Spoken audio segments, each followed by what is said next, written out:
اعوذ باللہ من الشیطان الرجیم، بسم اللہ الرحمن الرحیم۔ اور وہ وقت یاد کرو جب موسیٰ نے اپنی قوم سے کہا کہ خدا تم لوگوں کو تاکیدی حکم کرتا ہے کہ تم ایک گائے ذبح کرو۔ وہ لوگ کہنے لگے، کیا تم ہم سے دل لگی کرتے ہو؟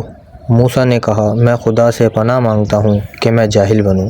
تب وہ لوگ کہنے لگے کہ اچھا تم اپنے خدا سے دعا کرو کہ ہمیں بتا دے کہ وہ گائے کیسی ہو۔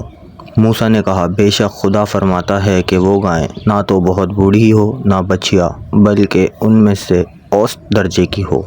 غرض جو تم کو حکم دیا گیا ہے اس کو بجا لاؤ۔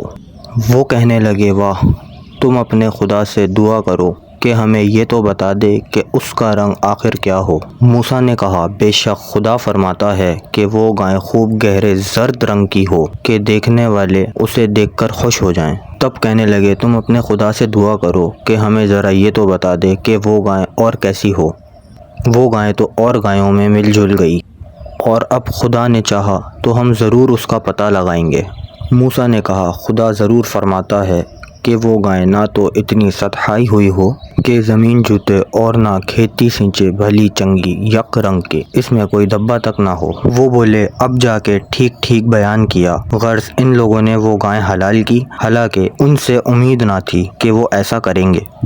اور جب تم نے ایک شخص کو مار ڈالا اور تم میں اس کی بابت پھوٹ پڑ گئی کہ ایک دوسرے کو قاتل بتانے لگا، اور جو تم چھپاتے تھے خدا کو اس کا ظاہر کرنا منظور تھا، بس ہم نے کہا کہ اس گائے کا کوئی ٹکڑا لے کر اس کی لاش پہ مارو۔ یوں خدا مردے کو زندہ کرتا ہے اور تم کو اپنی قدرت کی نشانیاں دکھا دیتا ہے تاکہ تم سمجھو۔ پھر اس کے بعد تمہارے دل سخت ہو گئے، بس وہ مثال پتھر کے سخت تھے یا اس سے بھی زیادہ کرخت، کیونکہ پتھروں میں بعض تو ایسے ہوتے ہیں کہ ان سے نہریں جاری ہو جاتی ہیں، اور بعض ایسے ہوتے ہیں کہ ان میں دراڑ پڑ جاتی ہے اور ان میں سے پانی نکل پڑتا ہے، اور بعض پتھر تو ایسے ہوتے ہیں کہ خدا کے خوف سے گر پڑتے ہیں، اور جو کچھ تم کر رہے ہو اس سے خدا غافل نہیں ہے۔ مسلمانوں، کیا تم یہ لالچ رکھتے ہو کہ وہ تمہارا ایمان لائیں گے، حالانکہ ان میں کا ایک گروہ سابق میں ایسا تھا کہ خدا کا کلام سنتا تھا اور اچھی طرح سمجھنے کے بعد الٹ پھیر دیتا تھا، حالانکہ وہ خوب جانتے تھے،